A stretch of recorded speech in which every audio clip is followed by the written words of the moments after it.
Hi welcome to cine focus channel. ఏ మాటకి ఆ మాట చెప్పాలి భయ్యా. అట్ ప్రెసెంట్ వార్ 2 తో పోల్చుకుంటే కూలీకి హైప్ ఎక్కువే ఉంది. Book my show district app లో ఆ బుకింగ్స్ చూసారా, ఓ రేంజ్ లో కుమ్మేస్తోంది. అడ్వాన్స్ బుకింగ్ కూలీ వరల్డ్ వైడ్ గా 80 కోట్లు దాటేసింది అంటే ఈ సినిమాపై ఏ రేంజ్ లో ఎక్స్పెక్టేషన్స్ ఉన్నాయో అర్థం చేసుకోవచ్చు. సినిమాకి హిట్ టాక్ వస్తే 1000 కోట్ల తమిళ తంబీల కల నెరవేరడం పక్కా. ఇక వార్ 2 విషయానికి వస్తే మొన్నటి వరకు హైప్ విషయంలో చాలా వెనుకబడిపోయింది. ఎప్పుడైతే ప్రీ రిలీజ్ ఈవెంట్ లో మనోడు కాలర్ ఎగరేశాడో ఒక్కసారిగా హైప్ పెరిగిపోయింది. ఎన్టీఆర్ తో కలిసి హృతిక్ కూడా కాలర్ ఎగరవేయడంతో వాళ్ళు ఎంత కాన్ఫిడెంట్ గా ఉన్నారో అర్థమైపోతుంది. ఇది వరకు తారక్ వేరు, ఇప్పుడున్న తారక్ వేరు. జడ్జిమెంట్ విషయంలో తారక్ చాలా పర్ఫెక్ట్ గా ఉన్నారు. వార్ 2 బుకింగ్స్ ఓపెన్ అయ్యి వారం అవుతుంది, కానీ బుకింగ్స్ అనుకున్న రేంజ్ లో అయితే లేదు. హిందీలో చాలా డల్ గా ఉన్నాయి. ఓవర్సీస్ లో అయితే హిందీ మూవీస్ కి ప్రీమియర్ సాంప్రదాయం అనేది లేదు. కానీ హిందీలో టాక్ వస్తే మాత్రం కథ వేరేలా ఉంటుంది. నిన్నటి వరకు బుక్ మై షోలో ఆర్లీ ట్రెండింగ్స్ గంటకు 5,000 మాత్రమే ఉంది. ఎప్పుడైతే ఏపీ తెలంగాణలో బుకింగ్స్ ఓపెన్ అయ్యాయో 20,000కి తగ్గట్లేదు. మన ఎన్టీఆర్ పవర్ ఏంటో ఫ్యాన్స్ చూపిస్తున్నారు. మొన్న జరిగిన ప్రీ రిలీజ్ ఈవెంట్ వల్ల సినిమాకి కొంచెం హైప్ అయితే క్రియేట్ అయ్యింది. సినిమాకి హిట్ టాక్ వస్తే ఆ కలెక్షన్స్ ని ఇప్పుడు పడుతున్న వర్షాలు కూడా ఆపలేవు.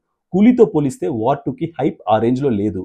లోకేష్ కనకరాజ్ కి మన సౌత్ లో భయంకరమైన క్రేజ్ ఉంది. దానికి తోడు అనిరుద్ పాటలు దుమ్ము దులిపేస్తున్నాయి. ముఖ్యంగా మోనికా సాంగ్ అయితే రీల్స్ లో భయంకరంగా ట్రెండ్ అవుతున్నాయి. అసలు కూలీ versus war 2 box office fight ఎలా జరగబోతుంది, ఈ ఫైట్ లో గెలిచే ఛాన్స్ ఎవరికి ఎక్కువ ఉందో ఈ వీడియోలో చూద్దాం. హైప్ నిజం చెప్పాలంటే కూలీ సినిమా హైప్ కి వార్ సినిమా హైప్ కి అసలు పోలికే లేదు. సినిమా రిలీజ్ కి 2 రోజుల ముందే ప్రీ సేల్స్ 80 కోట్లు దాటేసింది. నార్త్ అమెరికాలో ఆల్రెడీ 2 మిలియన్ ప్రీ సేల్స్ ను దాటేసింది.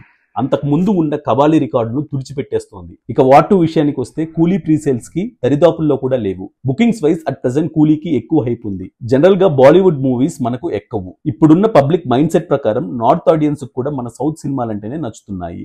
ఇలాంటి సమయంలో ఈ వార్ 2 లాంటి స్పై థ్రిల్లర్స్ మనకు ఎక్కే ఛాన్స్ చాలా తక్కువ. ఒకవేళ మన ఆడియన్స్ కూడా నచ్చితే వార్ 2 కలెక్షన్స్ కొత్త బెంచ్ మార్క్ ను సెట్ చేయడం మాత్రం పక్కా. ఒక విధంగా ఇప్పుడున్న అంచనాలకి సినిమా యావరేజ్ గా టాక్ వస్తే చాలు, మంచి కలెక్షన్స్ నే రాబడతాయి. వేరే కూలీకి అలా కాదు, స్కై ఇస్ ద లిమిట్ అనే రేంజ్ లో హైప్ ఉంది. ఒకవేళ టాక్ రాకపోతే 1000 కోట్ల డ్రీమ్ పక్కన పెట్టండి, బడ్జెట్ లో సగం రావడం కూడా కష్టమే. లోకేష్ ట్రాక్ రికార్డ్ చూస్తే అన్ని సినిమాలకి మంచి రీచే ఉంది. ఓవర్ హైప్ తో రిలీజ్ అయిన లియో మాత్రమే దెబ్బేసింది, కానీ కలెక్షన్స్ మాత్రం దుమ్ము దులిపేశాయి. హోప్ ఫర్ ది బెస్ట్, అంతా మంచి జరుగుతుందని అనుకుందాం. అన్ని విధాలుగా కూలీకి చాలా అడ్వాంటేజెస్ ఉన్నాయి. ఒకవేళ వార్ 2కి హిట్ టాక్ వస్తే మాత్రం చాలా పెద్ద అచీవ్మెంట్ అవుతుంది. రేపు ఈ టైంకి మనకు క్లారిటీ వచ్చేస్తుంది. మన ఎన్టీఆర్ కాలర్ సెంటిమెంట్ వర్కౌట్ అవుతుందా లేక రజనీ ఫ్యాక్టర్ వర్కౌట్ అవుతుందా అనేది. మనం అయితే 2 సినిమాలు బాగా ఆడాలని మనస్ఫూర్తిగా కోరుకుందాం. Signing off. రేపు 2 సినిమాలు చూసి రివ్యూ ఇస్తా. So please subscribe to my channel for latest updates. Thank you.